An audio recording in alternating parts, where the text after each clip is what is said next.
할렐루야, 귀하고 복된 주일입니다. 예배 나오신 존귀하신 성도님들을 주님의 이름으로 환영하고 축복합니다.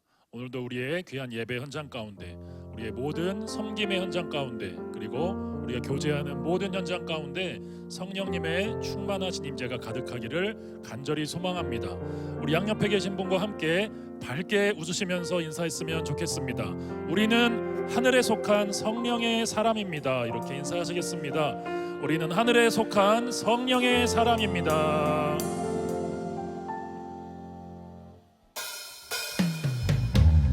주님의 복음이 온 땅 끝까지 이어지기를 간절히 소망합니다. 다같이 온 세상 위하여, 온 세상 위하여 나 복음 전하리. 만 백성 모두 나와서 주 말씀 들으라. 죄 중에 빠져서 헤매는 자들아, 주님의 음성 듣고서 너 한 번 더 찬양합니다. 온 세상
성령이여 내 영혼을 충만케 하소서. 내 속에 강물이 넘쳐나게. 한 번 더 고백합니다. 성령이여 내 영혼을, 성령이여 내 영혼을 충만케 하소서. 내 속에 강물이 넘쳐나게. 다같이 오 성령 하나님, 오 성령 하나님, 날 다시 새롭게 하소서. 채우소서 내 영혼을, 채우소서 내 영혼이 세상 유혹 다 이기고 다시 주를 닮아가도록 채우소서. 채우소서 내 영혼이 세상 오직 주만 다 이기고 오직 주만 나타내도록. 저부터 찬양합니다. 성령이여 내 영혼을, 성령이여 내 영혼을 충만케 하소서.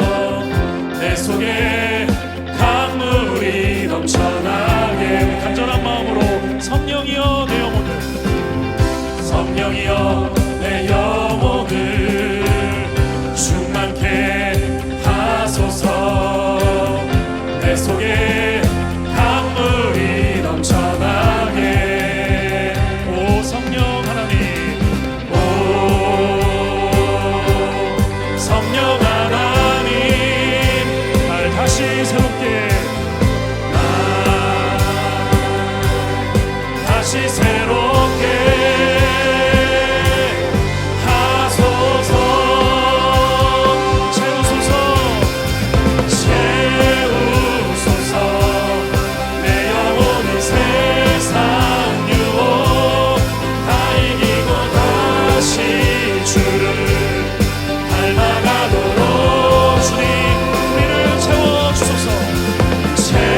채우소서 내 영혼이 세상 유혹 다 이기고 오직 주만 나타내도록. 한 번 더 오 성령 하나님, 오 성령 하나님, 날 다시 새롭게, 날 다시 새롭게. 한 번 더 오 성령 하나님, 오 성령 하나님, 날 다시 새롭게 하소서. 선포합니다. 채우소서, 채우소서 내 영혼이 세상 유혹 다 이기고 다시 주를 닮아가도록. 채우소서, 채우소서 내 영혼이 세상 유혹 다 이기고 오직 주만. 한 번 더 고백하겠습니다. 채우소서 내 영혼을, 채우소서 내 영혼이 세상 다 이기고 다시 주를 닮아가도록. 주님 우리를 채워주소서. 채우소서 내 영혼이 세상 유혹 다 이기고 오직 주만 나타내도록 하소서. 우리 주님께 감사와 영광의 박수 함께 올려드리겠습니다. 아멘.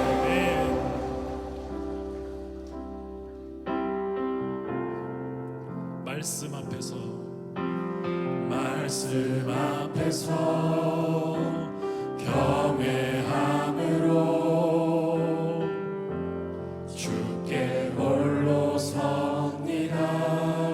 생명의 말씀 생명의 말씀 읽고 순종해 주를 예배하며 한 번 더 고백합니다. 말씀 앞에서 경외함으로 말씀 앞에서 경외함으로 주께 홀로 섭니다. 생명의 말씀 읽고 순종해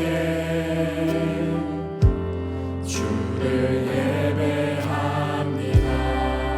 기록된 말씀 기록된 말씀 힘이 있어서 진리로 우리 거룩해 하며 거룩한 말씀 거룩한 말씀 세세 영원히 복음이 되어 말씀하시네. 하나님 말씀 하나님 말씀에 두려워 떠는 자 그 말씀에 생명을 거는 자 한 사람 찾으시는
통치자 열방의 통치자 세상이 보리라 진실한 주의 약속으로 교회는 승리하리 우리를 돌아보사 강건케 하소서 연약함 모두 벗어지고 연약함 모두 벗어지고 승리케 하옵소서 주영 광력이 임하사 열방 향해 그 빛 비추소서 주의 얼굴 구할 때 주의 주영광 여기 임하사 주영광 여기 임하사 열방 향해 그 빛 비추소서 주의 얼굴 구할 때 주의 우리의 두 손을 높이 들고 주님을 찬양합니다. 영광 영광 영광 영광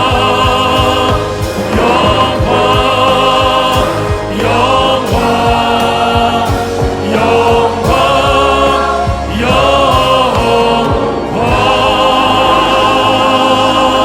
영광 하나님은 영이시니 예배하는 자가 성령과 진리로 예배할지니라. 아멘. 사랑하는 형제자매 여러분, 우리 하나님께서 기뻐하시는 예배는 상한 마음과 통회하는 심령이라고 하셨습니다.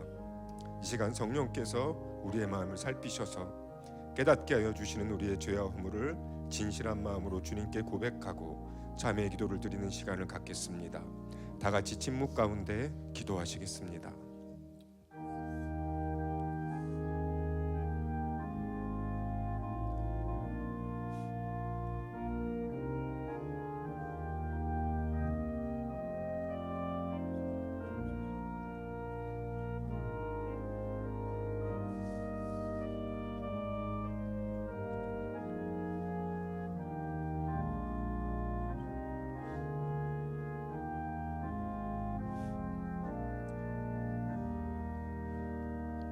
사도신경으로 신앙 고백하시겠습니다.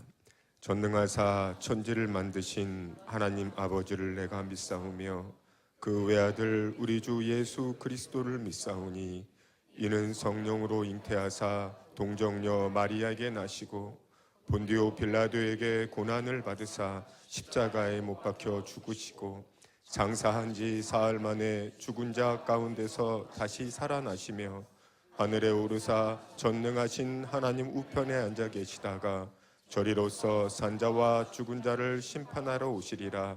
성령을 믿사오며 거룩한 공회와 성도가 서로 교통하는 것과 죄를 사하여 주시는 것과 몸이 다시 사는 것과 영원히 사는 것을 믿사옵나이다. 아멘. 이제 자리에 앉으셔서 찬송가 300장을 거룩하신 하나님께 올려드리겠습니다.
사라지고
우리의 소망 되신 하나님, 죄와 허물로 죽었던 우리들을 예수 그리스도의 십자가 사랑으로 구원해 주셔서 하나님의 자녀로 삼아 주시고 그 크신 사랑과 은혜를 누리며 살 수 있도록 인도해 주심을 감사드립니다.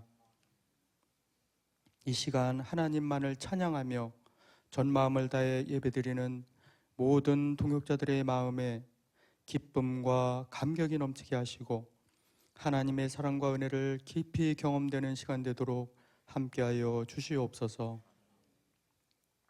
인생 광야 가운데 늘 함께하시는 주님께 우리의 삶을 온전히 의탁합니다.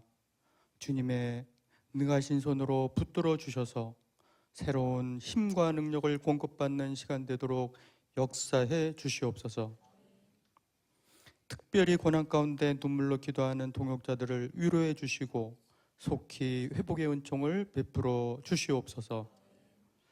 존귀한 공동체가 복음 전파의 사명을 온전히 감당하며 지역과 사회에 선한 영향력을 드러낼 수 있도록 인도해 주시고 다음 세대가 믿음의 계보를 이어가며 존귀하게 세워지는 풍성한 역사를 경험하게 하옵소서.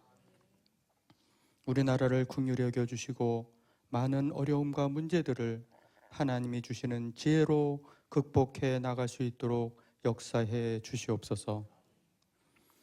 말씀을 전하시는 목사님에게 영육간의 강관함을 더하여 주시고 우리 모두에게는 듣는 마음을 주셔서 세상 가운데 신실한 하나님의 자녀로 살아갈 수 있도록 은혜 베풀어 주시옵소서.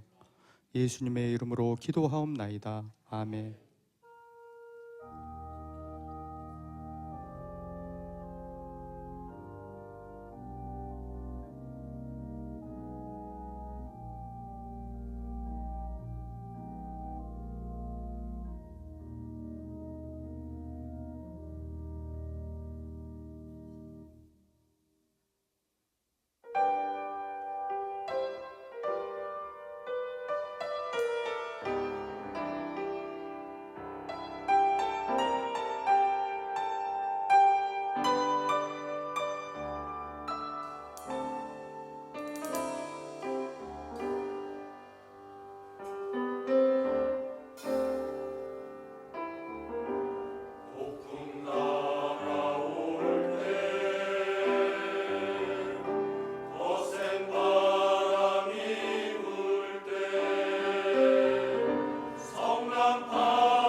귀한 찬양 감사드립니다.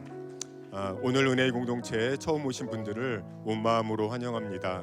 여러분들을 새가족반에서 꼭 뵙기 소망합니다. 이 시간 옆에 계신 분들과 함께 축복하는 시간을 갖겠습니다.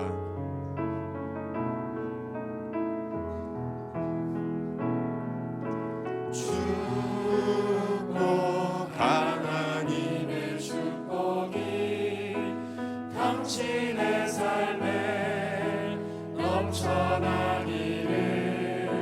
축복 하나님의 축복이 당신의 삶에 가득하기를 축복합니다.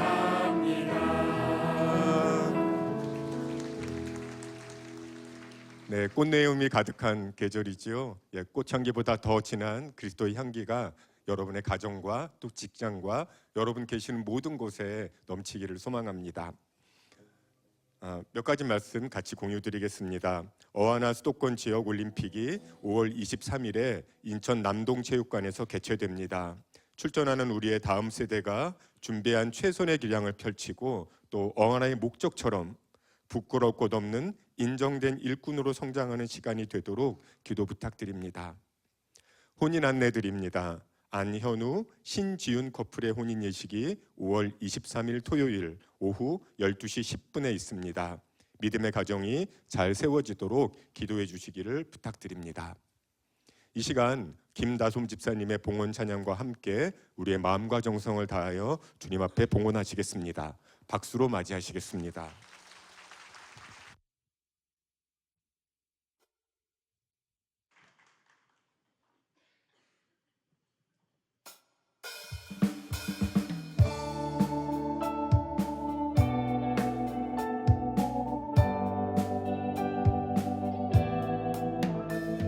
우리 함께 모여 노래하네. 한 사람 또 한 사람 우릴 부르신 사랑. 우린 그 사랑을 노래하네. 예수로 인해 죄사함 받은 은혜. 주님의 사랑이 우릴 다시 걷게 하네. 고단한 맘과 무거운 짐 모두 주께 내려놓으리. 친절한 손길을 거두지 않으시는 주. 진리 안에서 우린 주를 통해 참 자유를 얻으리. 여기 모여 노래하네. 우리 평생 노래하네. 주님께 합당한 온전한 노래. 오직 우리 주님께 노래하네.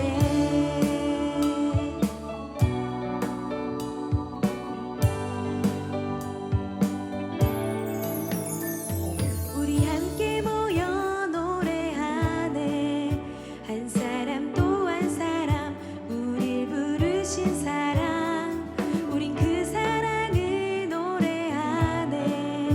예수로 인해 죄사함 받은 은혜. 주님의 사랑이 우릴 다시 걷게 하네. 고단한 맘과 무거운 짐 모두 주께 내려놓으리.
네, 주님의 은혜가 기억되는 귀한 봉헌 찬양 주심에 감사드립니다.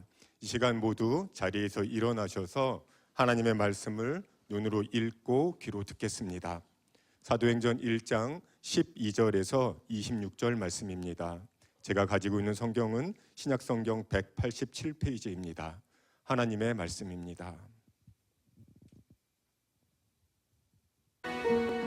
제자들이 감람원이라 하는 산으로부터 예루살렘에 돌아오니 이 산은 예루살렘에서 가까워 안식일에 가기에 알맞은 길이라. 들어가 그들이 유하는 다락방으로 올라가니 베드로, 요한, 야고보, 안드레와 빌립, 도마와 바돌로메, 마테와 및 알페오의 아들 야고보, 셀롯인 시몬, 야고보의 아들 유다가 다 거기 있어 여자들과 예수의 어머니 마리아와 예수의 아우들과 더불어 마음을 같이하여 오로지 기도에 힘쓰더라. 모인 무리의 수가 약 120명이나 되더라. 그때 베드로가 그 형제들 가운데 일어서서 형제들아, 성령이 다윗의 입을 통하여 예수 잡는 자들의 길잡이가 된 유다를 가리켜 미리 말씀하신 성경이 응하였으니 마땅하도다. 이 사람은 본래 우리 수 가운데 참여하여 이 직무의 한 부분을 맡았던 자라. 이 사람이 불의의 사고로 밭을 사고 후에 몸이 곤두박질하여 배가 터져 창자가 다 흘러나온지라. 이 일이 예루살렘에 사는 모든 사람에게 알려져 그들의 말로는 그 밭을 아겔다마라 하니 이는 피밭이라는 뜻이라 시편에 기록하였으되 그의 거처를 황폐하게 하시며 거기 거하는 자가 없게 하소서. 그의 직분을 타인이 취하게 하소서. 이러함으로 요한의 세례로부터 우리 가운데서 올려져 가신 날까지 주 예수께서 우리 가운데 출입하실 때에 항상 우리와 함께 다니던 사람 중에 하나를 세워 우리와 더불어 예수께서 부활하심을 증언할 사람이 되게 하여야 하리라. 그들이 두 사람을 내세우니 하나는 바사바라고도 하고 별명은 유스도라고도 하는 요셉이요 하나는 마띠아라. 그들이 기도하여 이르되 무사람의 마음을 아시는 주여, 이 두 사람 중에 누가 주님께 택하신 바 되어 봉사와 및 사도의 직무를 대신할 자인지를 보이시옵소서. 유다는 이 직무를 버리고 제 곳으로 갔나이다. 제비뽑아 마띠아를 얻으니 그가 11사도의 수에 들어가니라. 아멘. 이제 모두 자리에 앉아 주시기 바랍니다. 말씀을 듣기에 앞서 말씀을 전하실 목사님과 예배를 위해 그리고 우리에게 듣는 마음 허락하시기를 간절한 마음으로 기도하시겠습니다.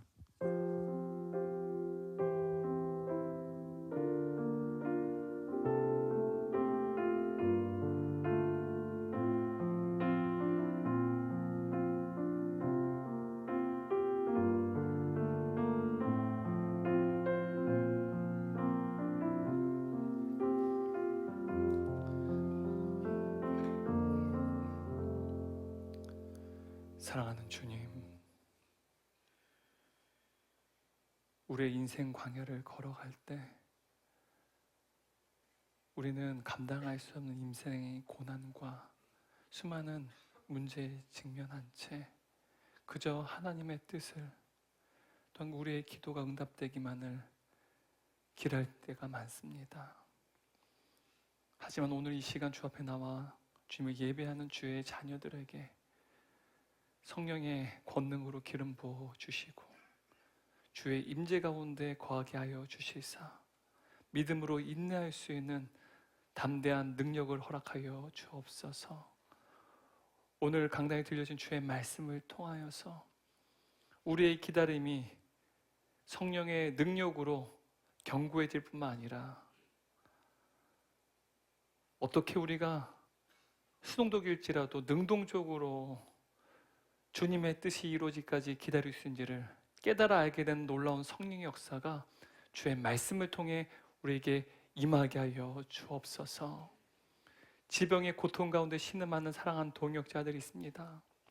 하나님 이들을 불쌍히 여겨 주옵소서. 날마다 이들의 이름을 부르며 함께 기도하오니 주께서 이들에게 견고한 믿음 허락하여 주시고 인득해 하여 주시사 주님의 때가 이를 때까지 기다리게 하여 주시고 마침내 주님의 때에 주께서 온전히 치유하시는 놀라운 회복의 역사를 모두가 경험케 하여 주옵소서. 우리 인생의 주인 되신 주님께 이 시간 귀한 예물을 올려드렸습니다. 하나님, 우리 예물을 흠양하여 주옵시고 이 예물들이 주님의 몸된 공동체와 다음 세대와 하나님 나라 확장되는데 귀하게 쓰임받게 하여 주옵소서. 경제적 어려움 때문에 예물을 드리지 못한 사랑하는 동역자들이 있습니다. 하나님, 그들을 불쌍히 여겨주시고 이 시간 예물을 드린 자 그렇지 못한 자 모두에게 가정과 생업과 사회 현장과 삶의 모든 영역 가운데 그리고 사랑하는 자녀들에게 복의 복을 더하여 주옵소서. 이 시간 연약한 종이 두렵고 떨리는 마음으로 주의 말씀 전합니다.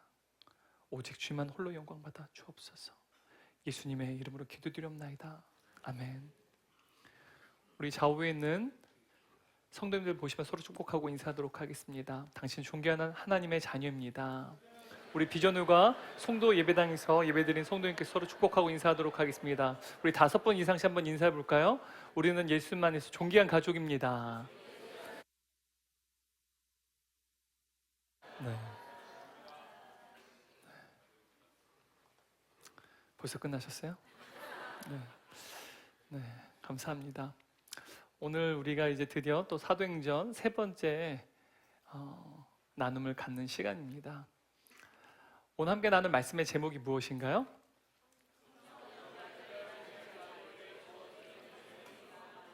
다시 한번 읽어볼까요? 성령은 기다림의 자리 위에 부어지는 은혜의 선물입니다.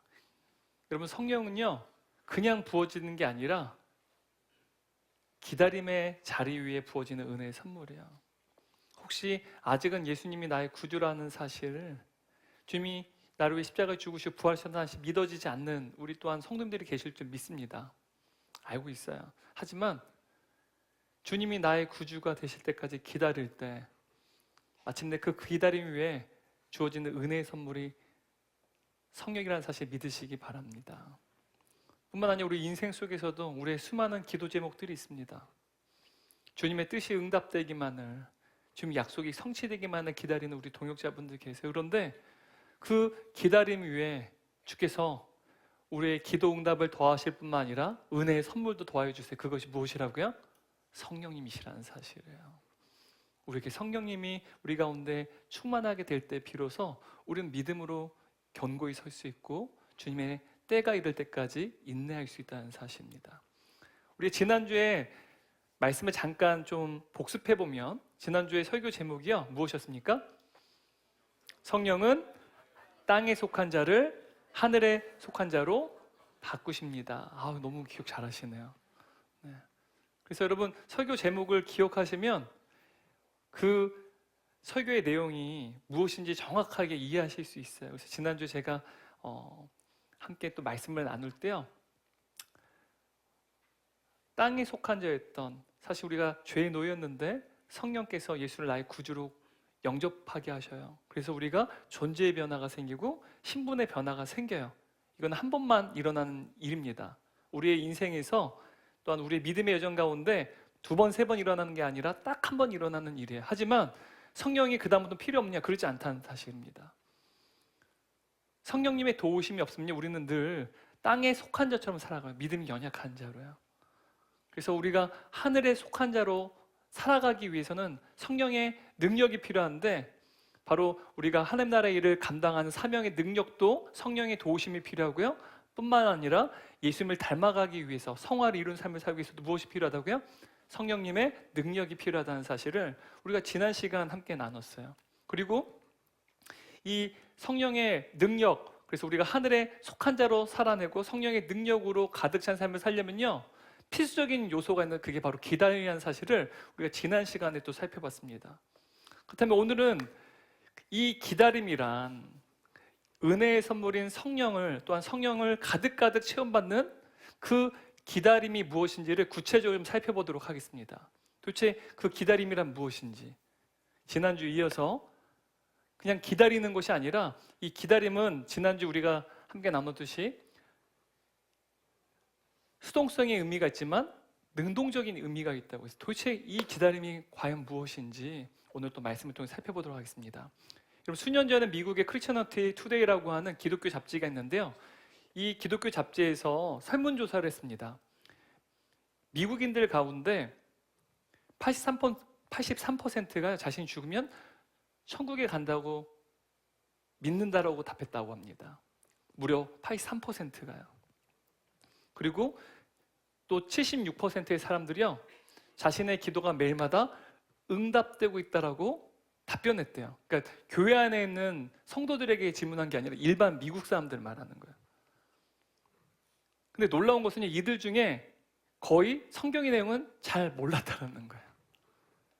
그래서 이 칼럼을 쓴 저자가요, 성경을 읽지 않아도 이토록 강한 확신을 갖는다라는 것이 참으로 놀랍다라고 글을 썼어요.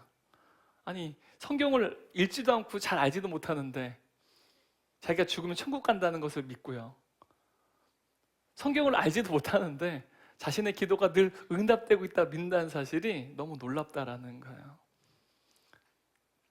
그런데 여러분, 우리의 사정도 별반 다르지 않다는 사실이에요. 우리는요, 기도와 말씀 묵상을 단순히 어떤 경건의 능력, 경건의 습관이라고 우리는 치부합니다. 그래서 신앙이 성숙한 분들, 믿음의 연조가 있고 목사 혹은 중직자분들, 장로님들, 권사님들, 우리 순장님들 한해서만 기도와 말씀 묵상의 삶을 살아가지, 우리 삶 가운데엔 아직 나는 믿음이 연약하기 때문에 기도할 줄도 모르고 또 말씀을 읽을 줄도 모르노라고 우리는 생각할 때가 있다는 사실입니다. 여러분, 오늘 우리가 다루려는 것은요, 기다림의 영성에 대해 살펴보려고 그래요. 경건의 능력이 아니라요, 기다림의 영성 말이죠. 우리가 기도할 때 어떻게 기다려야 되는지, 주의 뜻이 응답될 때까지 어떻게 기다려야 되고, 또 우리가 어떻게 기다려야만 성령께서 우리로 하여금 가득가득 채우셔서 마침내는 이 땅에 속한 자가 아니라 하늘에 속한 자로 살게 하시고, 은혜의 선물인 성령이 우리 가운데 가득가득 채워지는 그러한 신앙생활을 하는 방법이 무엇인지 오늘 말씀을 통해 살펴보도록 하겠습니다. 제가 결론부터 말씀드리면, 여러분, 이 기다림의 영성, 우리가 구체적으로 기다리는 방법이 무엇이냐면 기도와 말씀 묵상이라는 거예요. 오늘 본문이 그걸 이야기하는데요, 여러분, 예수님께서는 제자들에게 십자가 죽으시 부활하신 이후에 제자들에게 찾아오셨고요, 승천하시기 전에 그들에게 예루살렘 머물라, 그리고 기다리라고 말씀하셨습니다. 한번 8절 말씀을 다시 한번 읽어볼까요? 오직 성령이 너에게 임하시면 너희가 권능을 받고 예루살렘과 온 유대와 사마리아 땅까지 이르러 내 증인이 되리라 라는 말씀이에요. 근데 여러분, 오직 성령이 너에게 임하시면 이라는 말은요, 사실 우리가 하나님 나라 일을 감당하려면 성령의 권능이 필요하다는 사실을 의미하기도 해요. 동시에 여러분, 우리에게 오직 성령이 임하시면 이라는 이 말에 담겨진 하나님의 진짜 의미는요, 자막 없애주세요. 띄우지 말라고 제가 말씀드렸어요. 너무 많아서 제가 띄우지 말라고 해서 제가 그냥 구두로 설명한 게 나을 것 같았어요.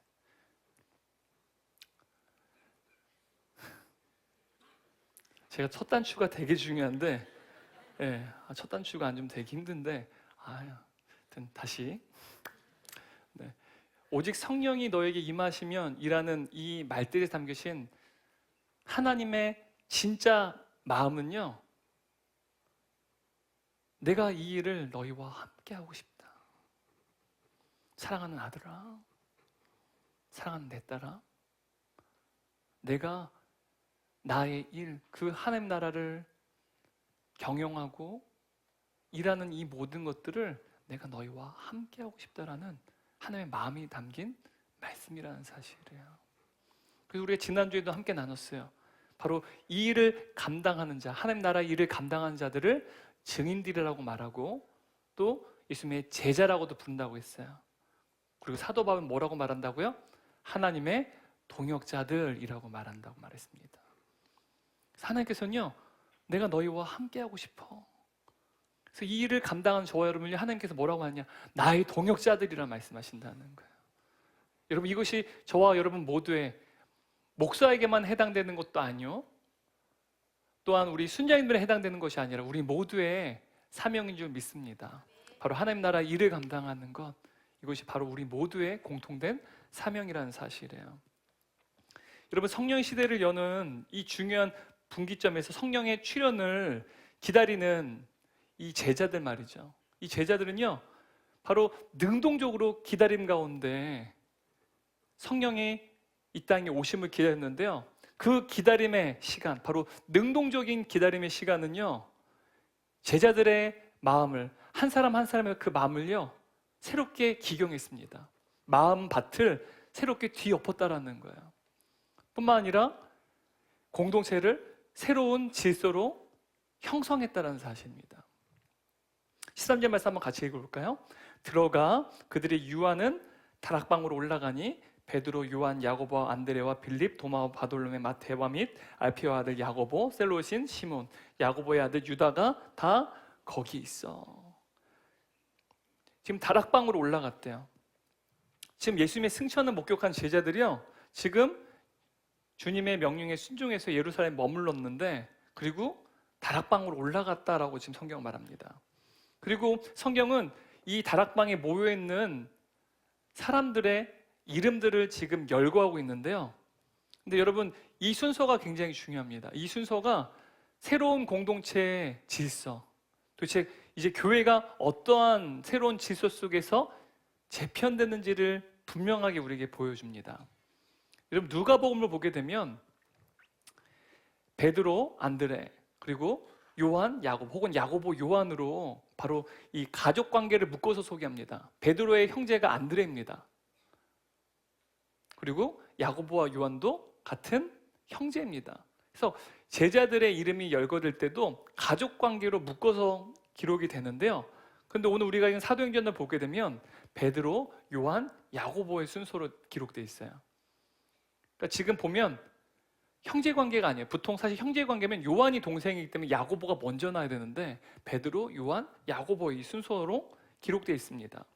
사실 이 세 사람은요, 예수님의 최측근 제자라고 볼 수 있습니다. 예수님께서 변화산 사건을 이제 행하실 때도요, 그때 그 변화산 사건 가운데 그 거룩하신 모습으로 변모할 때 그 곁에 있었던 세 명의 제자가 베드로, 요한, 야고보였습니다. 또 예수님께 십자가의 죽임을 당하시기 전에 겟세마네 동산에서 기도하세요. 그때 기도할 때 함께 기도를 요청했던 세 명의 제자도요, 베드로, 요한, 야고보였다는 사실입니다. 그리고 예수님께서는 부활하셔서 40일 동안 제자들에게 하나님 나라와 하나님 나라 일을 가르치셨어요. 근데 이 말을 좀 쉽게 말하면 무슨 뜻인지 아십니까?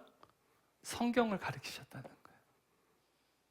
그러니까 성경 공부를 40일 동안 예수님께서는 제자들과 함께 했다라는 사실입니다. 여러분, 왜 예수님께서는 40일 동안 제자들에게 성경을 가르치셨을까요? 하나님의 말씀을 가르치셨을까요? 이제는 제자들이요, 예수님께서 승천하시고 나면 이제 교회를 세우고 주도적인 역할을 감당해야 됩니다. 그래서 특별히 이들이 이제 리더가 되고 지도자가 되기 때문에 특별한 지도자 훈련을 40일 동안 시키셨다는 사실이죠. 다음으로 우리가 또 본문에서 주목할 것은요, 여성들과 예수님의 가족들이요, 동등하게 위치하고 있다는 사실입니다. 아니요, 심지어 예수님의 가족은요, 맨 끝에 위치하고 있습니다. 14절 말씀 같이 읽겠습니다. 여자들과 예수의 어머니 마리아와 예수의 아들과 더불어 마음을 같이 오로지 기도에 힘쓰더라. 보시면 여자들이 먼저 등장하고 그 다음에 누가 등장합니까? 예수의 어머니 마리아와 예수의 아우들. 그러니까 예수님의 그 혈연 관계죠. 가족들이 맨 끝에 위치하고 있다는 사실입니다. 여러분, 고대 시대에 안타깝지만 여성은 체계 혹은 역사 안에 혹은 증거인으로 포함되지 않았습니다. 그래서 우리가 사복음서를 보게 되면 오병이어 이적을 볼 수 있어요. 보리떡 5개, 물고기 2마리로요, 예수님께서 축사를 행하시자 5,000명을 먹이세요. 근데 그 5,000명 안에는요, 다 성인 남성의 숫자입니다. 그 안에는 여성의 숫자가, 또 어린아이의 숫자가 포함되어 있지 않아요. 그러니까 여성은요, 증인의 역할을 못하기 때문에 어떤 역사적 사건을 기록할 때요, 여성은 기록하지 않아요. 그런데 오늘 우리가 본문을 보게 되면 당시의 시대상을 고려할 때요, 지금 여성이 이 120명이라고 하는, 어떻게 보면 성령을 기다리는 이 제자들, 이 구성원 안에 포함되어 있다는 사실입니다. 당시 시대적인 상황을 고려해 볼 때요, 매우 혁명적인 사건이죠.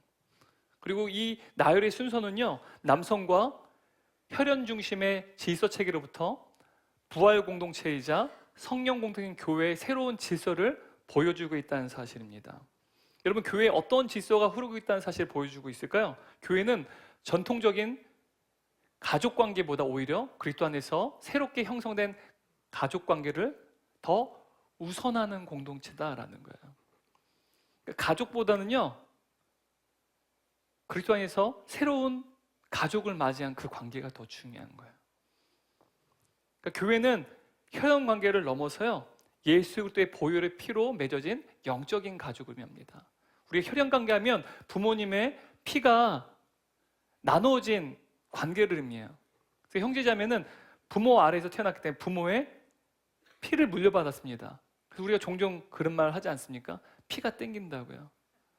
손주들 볼 때마다 너무 예뻐요. 그래서 피가 땡긴다 그러지 않습니까? 혈연 관계라는 의미죠. 근데 여러분, 저와 여러분은요, 이젠 예수 그리스도의 십자가의 죽으신 말미암아 그 십자가의 보혈의 공로로 맺어진 하나님의 자녀라는 사실이에요. 그래서 우리는 영적인 가족입니다. 그래서 예수님께서는요, 나의 진짜 가족, 참된 가족은 혈연 관계가 아니라 하나님의 말씀을 순종하고 하나님의 말씀을 듣고 행하는 자들이 나의 가족이라는 말씀하시는데요, 누가복음 8장 21절 말씀 읽겠습니다. 예수께서 대답하여 이르시되 내 어머니와 내 동생들은 곧 하나님의 말씀을 듣고 행하는 이 사람들이라. 지금 이 시간 하나님의 말씀을 듣습니다. 그리고 그 말씀을 따라 살아갑니다. 바로 이러한 사람들이 곧 예수님의 진짜 가족이라고 주님 말씀하세요. 그러므로 저와 여러분요, 영적인 가족이라고 말할 수 있어요. 하나님의 자녀요. 하나님의 말씀을 듣고 행하는 자들. 그리고 그리스도의 피로 맺어진 영원한 가족이 저와 여러분이라는 사실이에요. 그래서 저희가 늘 설교를 듣기 전에 인사 나누죠. 우리는 예수님의 존귀한 가족입니다. 얼마나 중요한 의미인지 모릅니다. 이게 성령의 역사를 통해서 이루어진 교회의 의미 중에 하나라는 사실이에요. 그렇다면 여러분, 그리스도 안에 맺어진 이 영적인 가족, 영원한 가족 안에 담겨진 우리를 향한 하나님의 뜻이 무엇일까요? 교회를 향한 하나님의 뜻이 무엇일까요?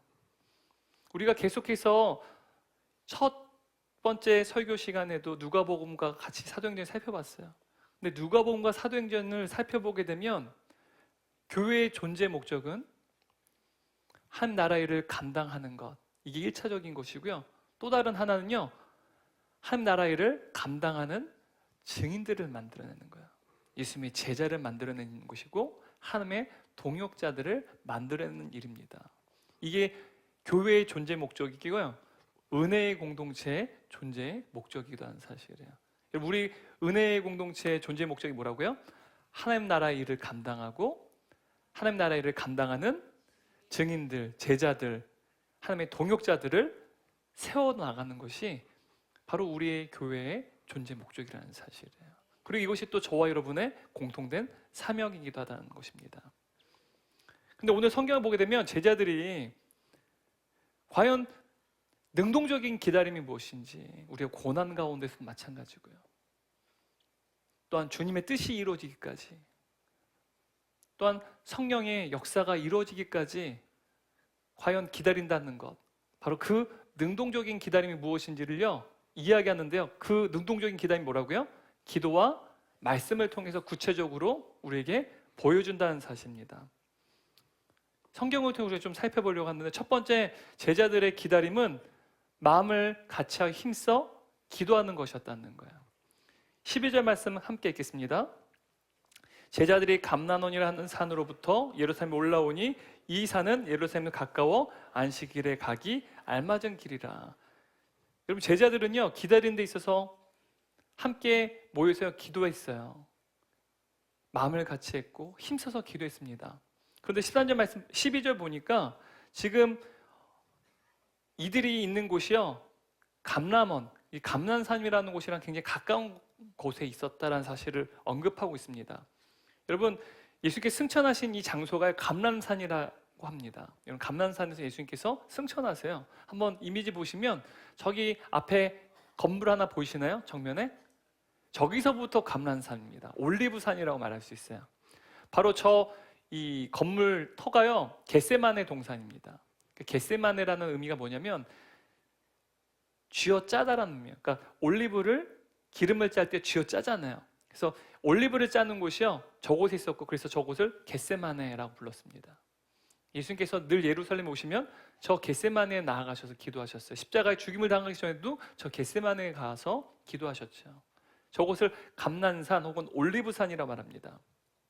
그런데 성경을 보니까 이 감난산에서 예루살렘까지는 안식일에 걸어가기에 알맞은 길이다라고 말합니다. 그러니까 거리가 약 한 1km 떨어져 있는데요. 실제로 저희가 저 겟세마네 동산 가게 되면요, 예루살렘에서 마가의 다락방까지 갈 때 보통 걸어서 갑니다. 버스가 들어가지 못하기 때문에 저희가 걸어서 가는데, 걸어서 가면 한 15분에서 아무리 길어도 한 20분 걸리지 않습니다. 약 한 1km, 한 1100m 정도 거리에 있기 때문에 그렇습니다. 근데 우리가 오해하면 안 되는 게 뭐냐면, 이 말은 예수님의 승천이 안식일에 일어났다는 것을 의미하는 게 아니에요.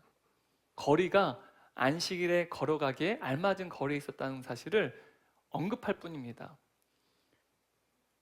유대인들은 안식일에 있어서는요, 그들이 걸어갈 수 있는 거리가 약 한 2000보였다고 합니다. 2000보의 거리가 약 1000m에서 1100m, 그래서 걸어서 한 15분 정도 걸을 수 있는 거리가 안식일에 걷기에 알맞은 거리였다는 사실입니다.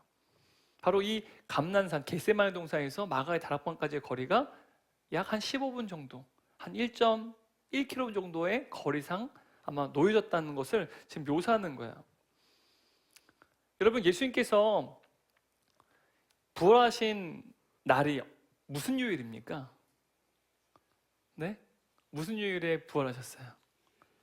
주일에 부활하셨어요. 그래서 안식 후 첫째 날에 부활하셨어요. 안식일은 토요일이잖아요. 그 안식일 후 첫날은요, 지금 이 주일을 의미하는 것이죠. 그래서 우리가 이 주의 날, 주의 부활을 기억하고 감사하며 예배를 드리는 것이죠. 그리고 예수님께서는요, 부활하신 다음에 제자들에게 40일 동안 그들에게 성경을 가르치셨는데요. 여러분, 성경학자는 예수님께서 부활로부터 43일째 되는 날, 바로 6번째 주일에 승천하셨다라고 말합니다. 여러분, 예수님이 승천도 무슨 요일에 승천하신 거예요? 주일에 승천하셨다는 거예요. 그리고 성령께서 강림하신 그날을 우리는 오순절이라 말하는데요, 오순절이란 말이 한자어로 50번째 날이라는 거예요. 예수님 부활로부터 50일이 되는 날. 그리고 헬라어로는 이걸 펜테코스테라고 말합니다. 펜테코스테도 50번째라는 뜻입니다. 오순절이란 말도 50일째 되는 날. 무엇을 기준으로요? 예수님의 부활로부터 50일째 되는 날. 그러면 43일째 되는 날 승천하셨어요. 그럼 7일이 지난 50일째 되는 날도 예수님의 승천뿐만 아니라 성령의 강림하시는 그날도 무슨 요일일까요? 주일이라는 사실이에요. 초대교회는요, 안식일이 아니라 주일에 예배드리는 것, 예수님의 부활도, 예수님의 승천도, 오순절 성령 강림의 역사도 다 주일에 이렇게 주일을 기념하고 주일을 예배한다는 것은요, 주일에 주님을 예배한다는 것은요, 어찌 보면 너무나도 당연한 일입니다. 그런데 여러분, 예수께 승천하신 이후에 제자들이 지금 어디에 모여 있습니까? 13절 15절 말씀 한번 같이 읽어볼까요? 13절인데요, 그들은 성 안으로, 여기 성이 어딜까요? 예루살렘이죠. 예루살렘 성 안으로 들어와서 자기들이 묵고 있는 다락방으로 올라갔다. 그리고 15절 말씀 좀 볼까요? 그 무렵 신도들이 모였는데 그 수가 120명쯤 되었다. 그 앞에 보면요, 함께 한 마음으로 기도에 힘썼다라고 또 써있어요. 이 마가의 다락방에 모인 120명의 사람들이요, 마음을 같이하여 힘써 기도했다라고 기록한다는 사실이죠. 여러분 제자들이 올라간 장소는요 어디였다고요? 마가의 다락방이에요. 사도행전 12장 12절 말씀 보게 되면 마가라는 요한의 어머니 마리아의 집에 가니 여러 사람이 거기에 모여 기도하고 있더라. 여러분 여기서 이 다락방은요 우리나라의 현실에 있는 그런 다락방을 의미하는 게 아니라요 이제 유대 가옥에 있어서 2층에 위치하는 것을 의미해요. 2층에 있는 공간인데요 이 공간은 거실이자 다양한 어떤 기능을 감당하는 공간이었습니다. 뭐 이곳에서 식사도 할 수 있고요 이곳에서 파티도 할 수 있었고요 굉장히 큰 다목적 룸이라고 말할 수 있습니다. 실제로 예루살렘 가게 되면 이 마가의 다락방, 마가의 집이었을 것이라 추정되는 이 건물이 있습니다. 한번 이미지 한번 보시겠어요? 이 석조 건물인데 2층으로 된 건물입니다. 굉장히 크죠? 한번 마가의 다락방 보여주시겠어요? 2층에 올라가게 되면 이곳을 마가의 다락방이다 말합니다. 충분히 120명 이상이 들어가 있는 공간이에요. 이것을 볼 때 만약 이곳이 마가의 다락방이 맞다, 마가의 집이 맞다라고 가정한다면 여러분 이곳이 예루살렘 교회였어요. 그리고 마가의 다락방에 120명이 넘는 사람들이 모일 수 있다는 것은요 마가의 집이 컸다는 거예요, 작았다는 거예요? 굉장히 컸다는 거죠. 그렇다면 부유한 사람일까요, 가난한 사람일까요? 굉장히 부유한 사람이라는 사실을 우리는 추정할 수 있습니다. 특히 이 누가가 120명의 사람들을 지금 기록한 이유에 대해서요 이 사도행전에 저명한 학자인 하워드 마샬이라는 학자는요 이에 대해서 이렇게 말합니다. 유대법에 따르면 유대인들이 자체 의회를 가진 공동체를 설립하기 위해서는 최소한 120명의 유대인 남자들이 필요했다. 그러니까 교회가 세워질 때 있어서 유대인들이 고려해 볼 때 새로운 공동체를 만들어낼 수 있는 최소한의 정족수가 120명이었다라는 거예요. 그래서 누가는 의도적으로 이 120명 이상의 인원이 바로 이 마가의 다락방에 모였다라는 사실을 언급하고 있다는 것이죠. 아마도 이곳에 모인 사람들은 가룟 유다는 지금 죽었기 때문에 가룟 유다를 제외한 11명의 사도들이 이곳에 있었을 거예요. 그리고 또 예수님을 늘 가까이에서 섬겼고 따랐던 또 여인들이 있었습니다. 뭐 막달라 마리아도 있고요. 뭐 살로메도 있고요. 이런 여인들이 있었어요. 아마 그 여인들도 이 자리에 있었을 것입니다. 그리고 또 성경을 보니까 예수님의 어머니 마리아와 그의 아우들, 그러니까 예수님의 가족들도 있었고요. 또 예수님께서 공생애 사역하실 때 전도여행을 보내시는데 그때 몇 명의 제자들을 전도여행에 보내셨어요? 70명 제자들을 전도여행을 보내세요. 아마 그 70명의 제자들도 있었을 것입니다. 게다가 오늘 또 사도의 후보로 추천된 요셉과 마띠아도 이곳에 있었을 거예요. 아마도 이러한 사람들이 지금 마가의 다락방에 모여 있다는 사실이죠. 그런데 여러분 예수께서 약속하신 그 성령이 오시기까지 120명의 사람들은요 이 마가의 다락방에 무엇을 하면서 기다리고 있었을까요? 14절 말씀 읽겠습니다. 더불어 마음을 같이하여 오로지 기도에 힘쓰더라. 무엇을 하면서 기다리고 있었습니까? 그러니까 지금 성경은요 가장 능동적인 기다림이 무엇인지를 지금 우리에게 자세히 보여주고 있다는 사실입니다. 여러분 기도는 가장 능동적이고 적극적인 기다림입니다. 다시 한번요. 기도는 가장 능동적이고 적극적인 기다림이라는 사실이에요. 여러분 이것은요 신앙이 성숙한 사람만이 하는 게 아니에요. 우리가 주님을 기다립니다 라고 말할 때는요 기도한다라는 것을 의미하는 거예요. 여러분 기도는 나의 힘으로는 할 수 없기 때문에 오직 주님만이 나를 도우실 수 있습니다라고 절실하게 고백하는 것이 이게 가장 수동적이면서도 동시에 하나님의 도우심을 가장 능동적으로 기다리는 믿음의 행위라는 사실이에요. 이게 기도예요. 주님 나는 할 수 없어요.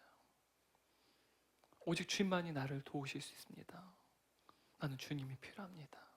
주님 나를 도와주십시오. 그 절실한 고백이에요. 기다릴 수밖에 없어 수동적이지만 가장 적극적 능동적인 믿음의 행위가 곧 기도라는 사실이에요. 그러면 기도는요 전적으로 하나님께 맡기는 거예요.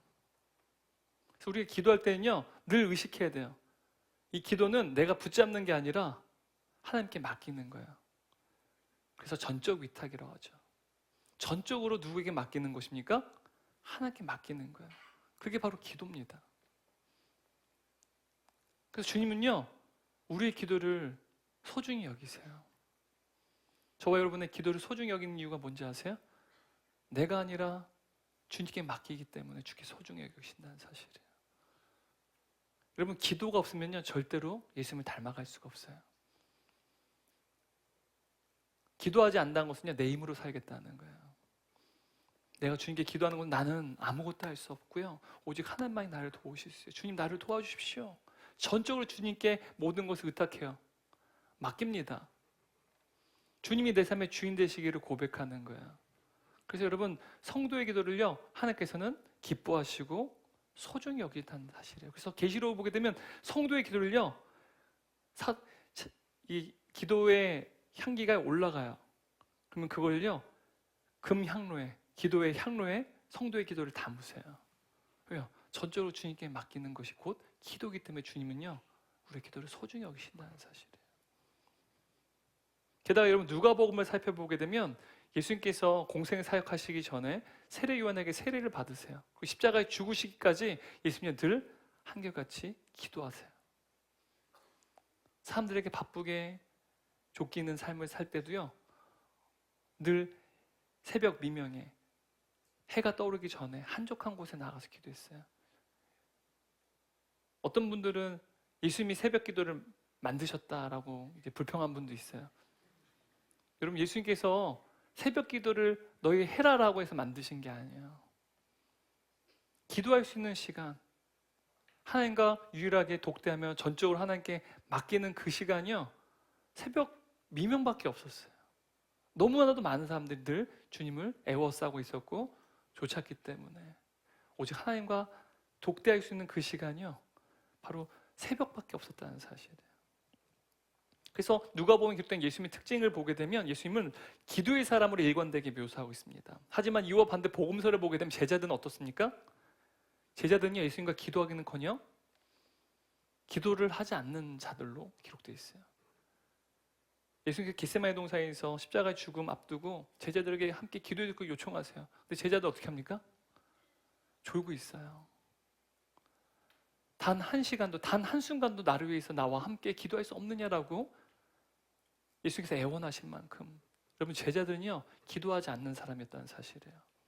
근데 놀랍게도 오늘 본문을 보니까 제자들이요, 드디어 기도하기 시작했다는 거예요. 놀랍게도 이들이 마음을 같이해서 기도했대요. 마음을 같이하여 기도했다. 여러분, 여기서 이 마음을 같이하다라는 이 단어는 사도행전에서 무려 10번이나 반복되는 중요한 단어 중에 하나입니다. 마음을 같이하여. 그러니까 누가는요, 초대교회의 공동체가요, 마음을 같이하는 공동체였다는 사실을 지금 보여주는 거예요. 마음을 같이하는 공동체였다.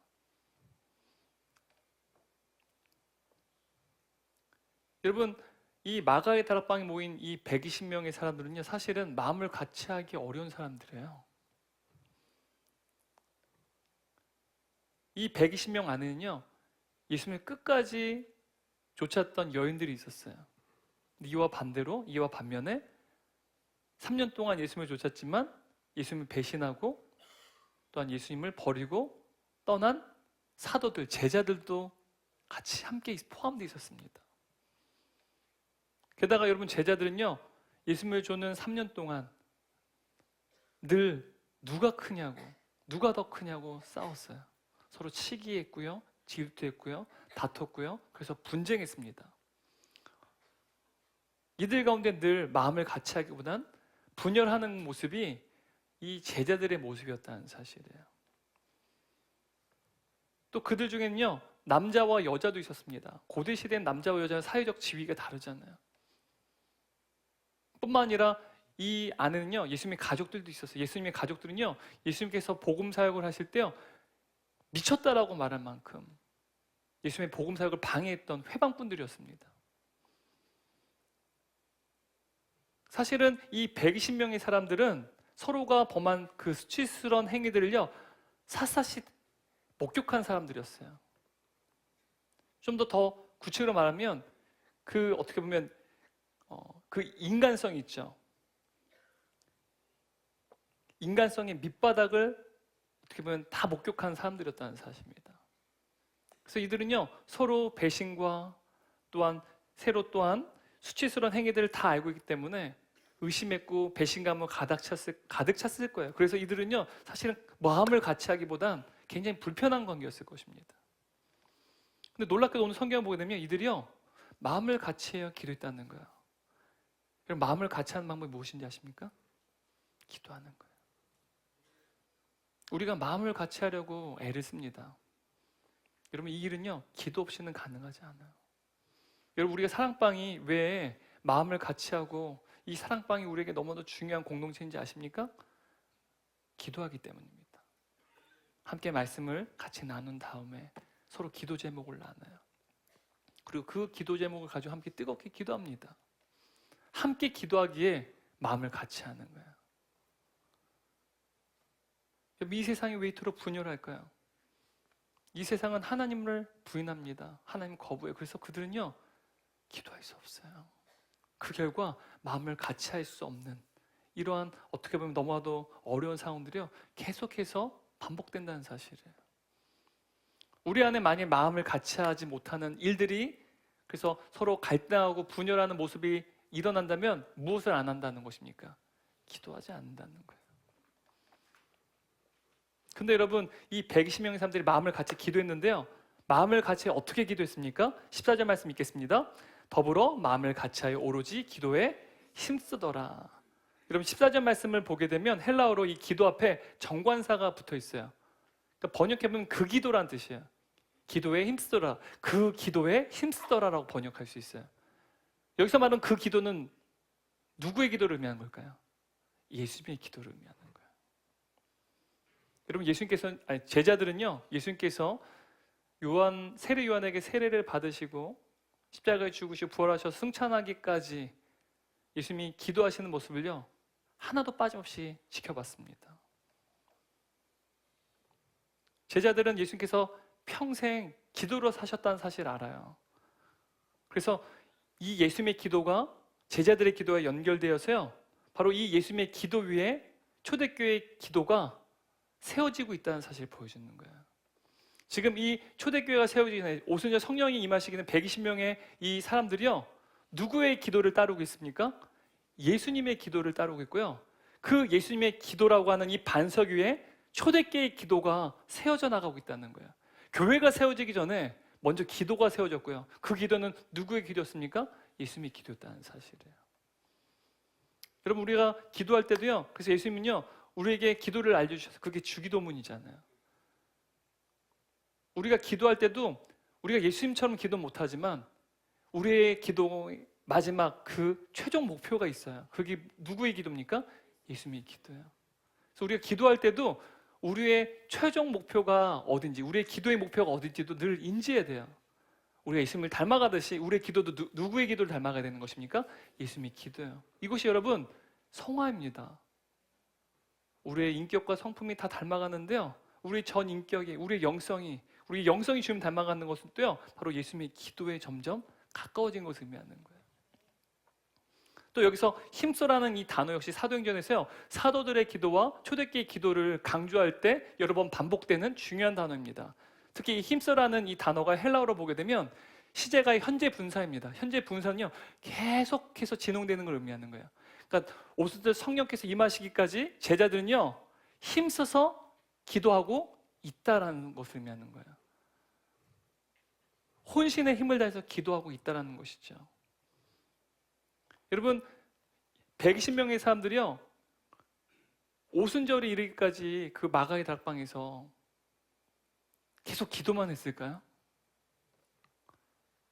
여러분, 이들도 아마 생계가 있었을 거예요. 그래서 일을 해야 됐을 것이고요, 한편 또 가정도 있었을 것입니다. 가정일도 돌봐야 되고요, 자녀들도 양육해야 됐을 것입니다. 이들도 치열하게 우리처럼 살아갔을 거예요. 게다가 여러분 120명이 남아있으면요, 여러분 그냥 금식하면서 기도했을까요? 이들이 함께 모였기 때문에 아마 식사도 했을 거예요. 그래서 식사도 준비하고 또 식사 마치면 또 설거지도 하는 이 일도 했었을 것입니다. 그런데 이들이 지금 힘써 기도했단 말은요, 무엇을 하든지 어디 있든지 기도에 집중했다는 걸 의미하는 거예요. 직장에서 일을 할 때도요, 기도를 놓지 않아요. 가정에서 일을 하고 자녀를 양육할 때도요, 기도를 놓지 않는다는 사실입니다. 여러분, 이처럼 하나님의 약속과 성취가 이루어지는, 그래서 이 도화서는요, 바로 마음을 같이하여 힘써 기도하는 제자들의 기도부터 시작되었다는 거예요. 성령 강림의 역사는요, 하나님의 성취자 약속이잖아요. 근데 그 도화선이 일어나기까지 그 시작점이 무엇이라고요?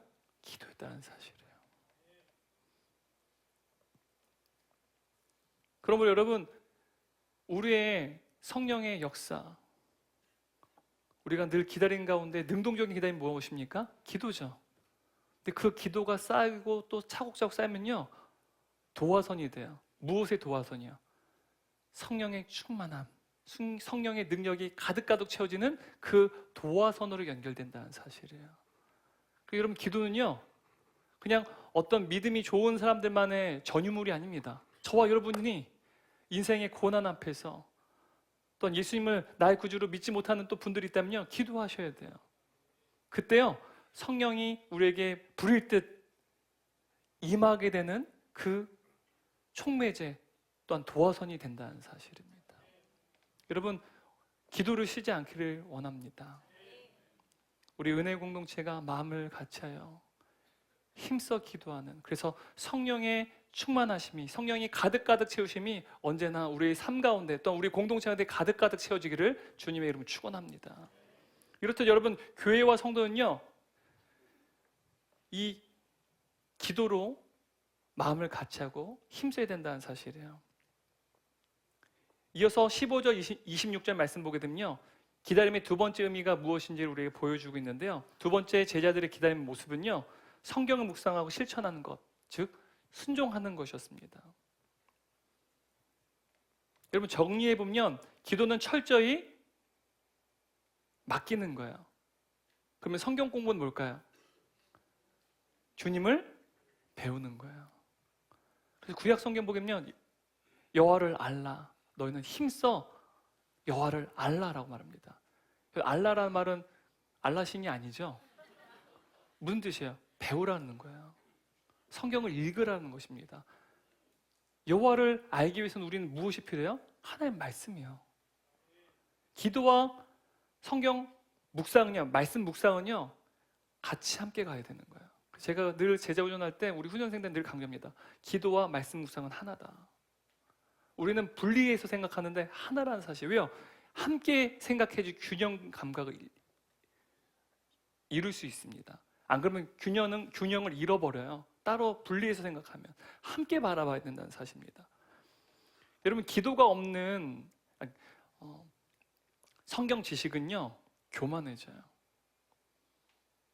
왜요? 머리만 커집니다.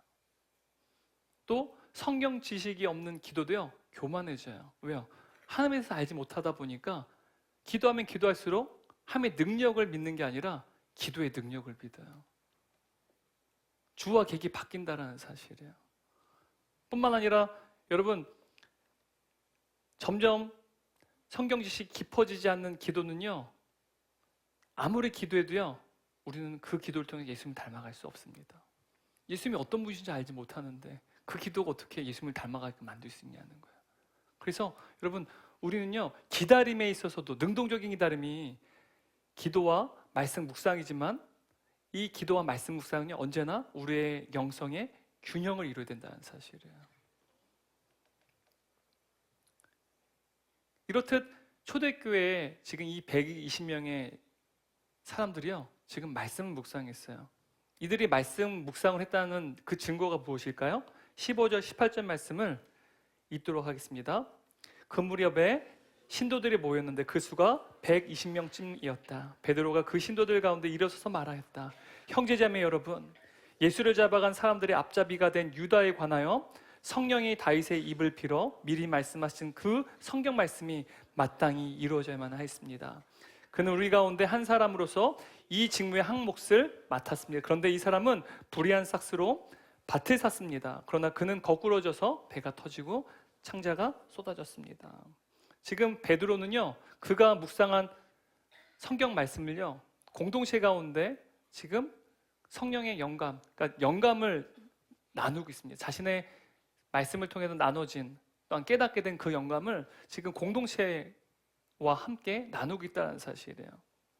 특히 지금 우리가 읽은 이 15절 18절 말씀 보게 되면 여러분, 성령이 다윗의 입을 빌어 미리 말씀하셨대요.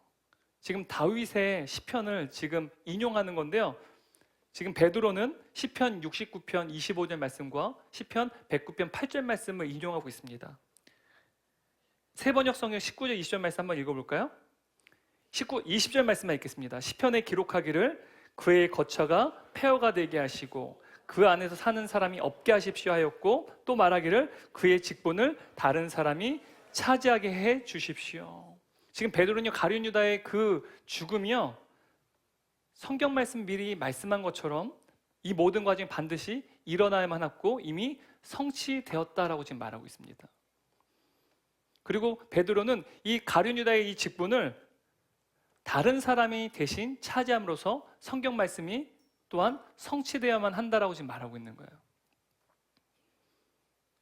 정리해보면 지금 베드로는요, 무엇을 통해서 지금 이야기하고 있는 것입니까?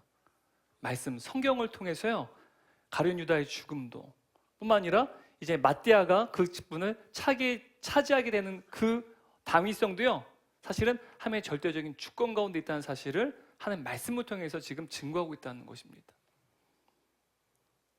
여러분, 지금 베드로는요, 부활하신 예수님과 함께 40일 동안 성경 공부를 했어요. 그리고 기도하는 가운데에서도 그가 지금 성경을 묵상하고 있다는 사실이에요. 그리고 그 말씀을 가지고 지금의 상황이 주의 말씀이 성취되는 것이다 라는 사실을 지금 말씀하고 있다는 것이죠. 근데 여러분, 어떻게 베드로가 그냥 어부에 불과했는데 구약 성경 말씀을 자유자재로 인용하는 이런 놀라운 지도자가 될 수 있었을까요? 또한 이 일들이 하나님의 주권 가운데 일어나야만 한다는 사실을 그가 어떻게 알았을까요? 말씀을 통해서 알게 되었다는 사실이에요.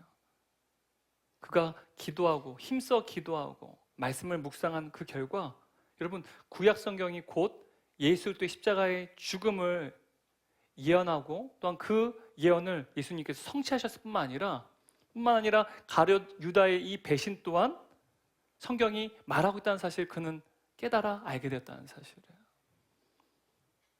다시 말하면 베드로는 또한 제자들은 말씀을 묵상했다는 것입니다.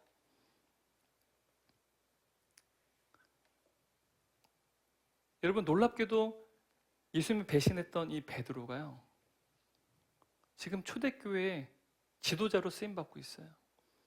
12장까지 보시면 베드로가 초대교회의 지도자로 섬기는 모습들이 기록되어 있습니다. 근데 그가 어떻게 이토록 하나님의 말씀을, 또 하나님의 주권이 성취되어야 된다는 사실을, 또 초대교회의 지도자 역할을 그가 이토록 감당할 수 있었을까요? 그 능력이 무엇으로부터 비롯되었을까요? 누가복음 22장 31장 32절 말씀 한번 읽어볼까요? 시몬아 시몬아, 보라, 사탄이 너희를 밀가부로 타려고 요구하였으나 그러나 내가 너를 위하여 내 믿음이 떨어지지 않기를 기도하였노니 너는 돌이킨 후에 내 형제를 굳게 하라. 그럼 베드로가 형제들을 굳건히 하고 교회를 반석 위에 세울 수 있었던 그 능력이 어디에 있었습니까? 그의 기도가 아니었어요. 누가 그를 위해서 기도했습니까? 예수님께서 기도하셨어요. 예수님께서 그를 포기하지 않고 기도하셨다는 사실이에요. 바로 그 예수님의 기도가요, 베드로로 하여금 형제들을 굳게 세우고 교회를 반석처럼 세우는 그 사역을 감당할 수 있게 만들었다는 사실이에요. 여러분, 마찬가지로 우리도요, 우리 인생의 고난 앞에서요 기다려요. 주의 뜻이 이루어지기를 기다립니다. 근데 여러분, 우리 어떻게 기다려야 돼요? 능동적으로 기다려야 돼요. 무엇을 통해서요? 기도와 말씀 묵상을 통해서 기다려야 된다는 사실이에요. 근데 여러분, 여전히 우리가 말씀 묵상을 기도할지라도 우리 현실의 문제가 해결되지 않아요. 인생의 문제들이 좌우로 앞뒤로 우겨쌈을 당합니다. 근데 그때 우리가 넘어지지 않고 우리가 베드로처럼 반석처럼 설 수 있는 그 능력이 또한 무엇입니까?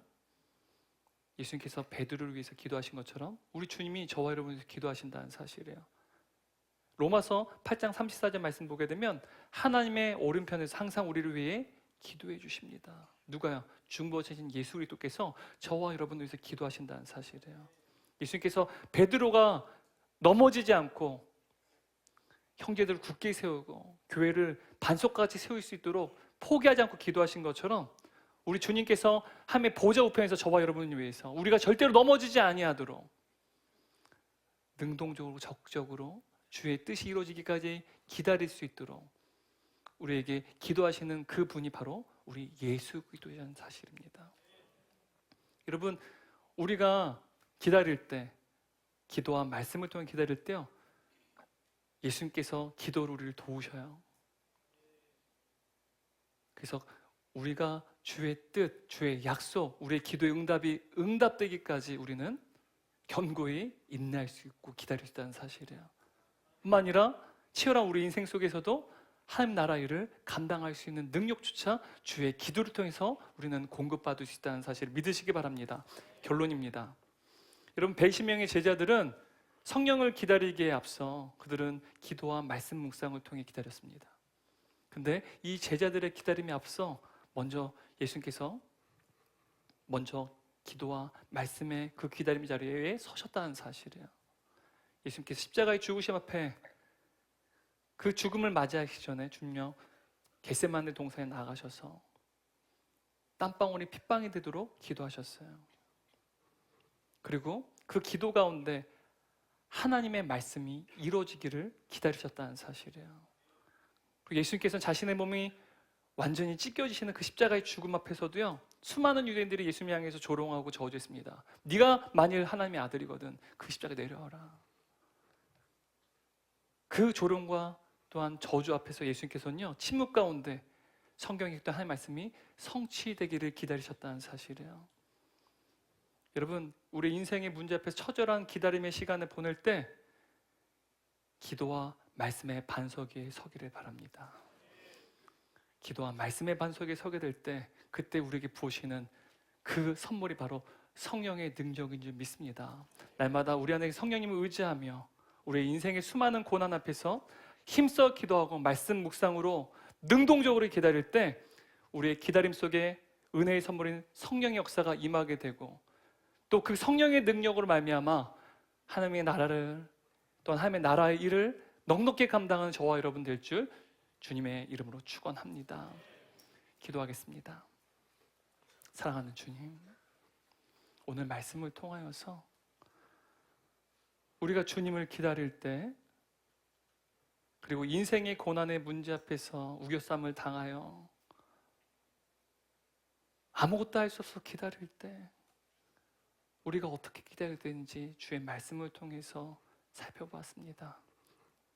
그저 세상 사람들은 수동적으로 기다리고 의미 없이 기다릴지 모르지만 오늘 말씀을 통하여 그 기다림이 능동적이고 적극적인 기다림으로 쓰임받을 수 있도록 주님 우리에게 일하여 주옵소서. 힘써 기도하게 하여 주시고 주의 말씀을 듣고 읽고 그 말씀에 순종할 때 비로소 그 기다림의 자리 위에 은혜의 선물인 성령이 임하게 도와주시고 성령의 능력으로 견고히 서서 기다리게 하여 주시사 주님의 때에 주께서 이루신 놀라운 그 약속과 성취를 모두가 목도하며 뿐만 아니라 성령의 능력으로 말미암아 치열한 우리의 고난과 또한 치열한 우리의 인생 속에서도 한 나라의 일을 감당하는 주님의 동역자로 쓰임받을 수 있도록 주여 은총을 베풀어 주옵소서. 이제는 우리를 영원히 사랑하시고 우리와 함께 하신 성부 하나님의 크신 은혜와 우리를 사랑하신 땅에 오신 십자가에 죽으신 말미암아 우리로 하여금 언제나 주님의 은혜를 기다리며 기도할 수 있도록 우리에게 먼저 그 기도와 말씀 묵상의 본을 보신 성자 예수님 한 여친 사랑과 이제는 우리 안에 내주하셔서 은혜를 사모하고 그 성령에 가득가득 주시는 그 성령님의 은혜를 간절히 사모할 수 있도록 기도하고 또한 말씀 묵상을 행할 수 있도록 도우시고 능력 허락하시는 성령 하나님의 내주심과 교통하심이 우리 모든 동역자들과 또한 우리 모든 다음 세대 가운데 또 우리 사랑하는 모든 권속들 머리 위에 지금부터 영원토록 함께 계시기를 간절히 축원하옵나이다. 아멘.